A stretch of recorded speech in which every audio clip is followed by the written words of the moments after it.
Moi, je suis loin dans la cuvette, le nord du pays. Loin là-bas, le responsable des fêtes de Brazza, en passant, il m'avait découvert. Et voilà, il m'a ramené. Voilà, je passe dans les médias nationaux, internationaux. C'est là où je dis les fêtes de Brazza, pour moi, c'est vraiment... enfin, c'est la promotion, une grande promotion. C'est-à-dire la plus grande promotion.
Concerne la présentation, ça concerne une présentation sur le mvet qui est aussi bien un art musical et littéraire comme on le sait, mais qui est aussi un instrument de musique.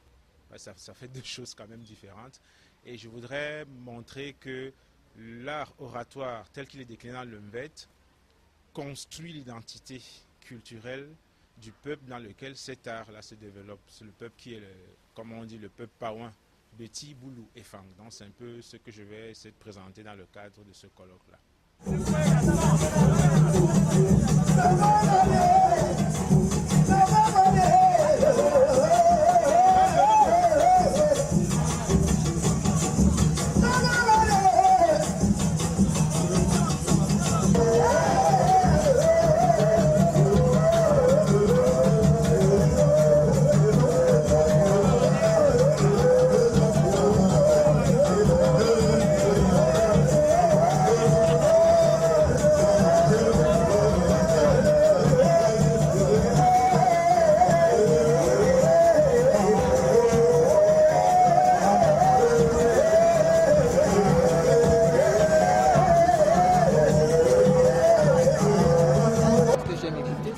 J'aime écouter parce que je suis aussi africain. J'aime les musiques traditionnelles parce que ça nous rappelle les danses de nos vieux papas. On sent que nous sommes déjà morts. Et ça nous montre comment dans les vies, dans les temps passés, comment nos vieux dansaient, comment mes grands-pères, ce qu'ils faisaient. Et ça nous rappelle cela. Les raisons pour lesquelles j'aime les musiques traditionnelles.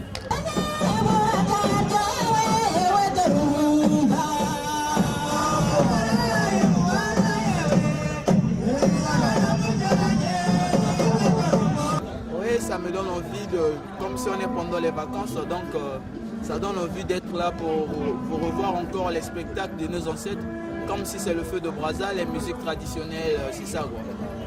Et ça donne envie d'être là, en train d'apercevoir les danses traditionnelles, les chansons traditionnelles, donc c'est ça quoi.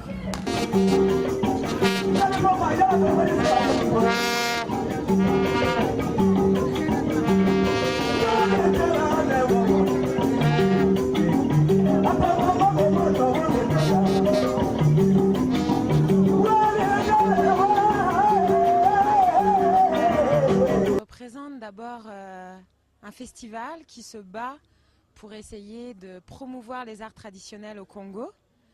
Ça représente une équipe qu'on peut quantifier à entre 15 et 30 personnes, dépendant des moments, et surtout des bénévoles, des gens qui s'impliquent et qui veulent qu'on parle de l'art traditionnel au Congo. Donc des Congolais qui sont là, qui ont différentes professions, qui ne sont pas forcément spécialisés dans les arts, mais qui veulent, avec l'organisation du festival, promouvoir les arts traditionnels du Congo et les montrer finalement au monde entier, à l'Afrique et au monde.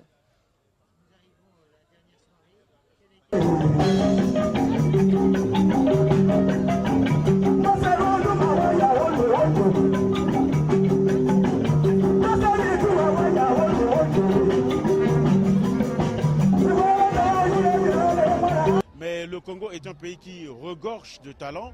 Le fait que vous soyez aujourd'hui avec Hugues Ondaï, qui est un opérateur culturel qui organise un grand événement, cela montre bien de la vitalité de l'art congolais. Cela montre également la créativité congolaise. Il y a du génie au niveau du Congo. Vous avez des grands artistes, vous avez des peintres, vous avez des musiciens, vous avez des sculpteurs, vous avez des grands opérateurs culturels. Donc je pense que ce n'est pas un démarrage, mais pour le Congo, le fait que vous soyez là, je pense que c'est une grande visibilité que vous donnez en ce moment-là au génie créateur congolais, au génie créateur africain et à l'art congolais.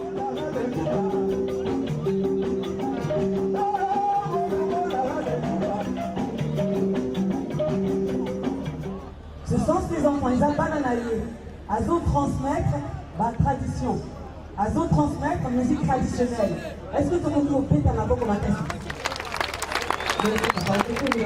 Mon exemple à moi, mon témoignage, ce que nous arrivons à faire en Algérie sur les musiques actuelles, c'est-à-dire un fonds patrimonial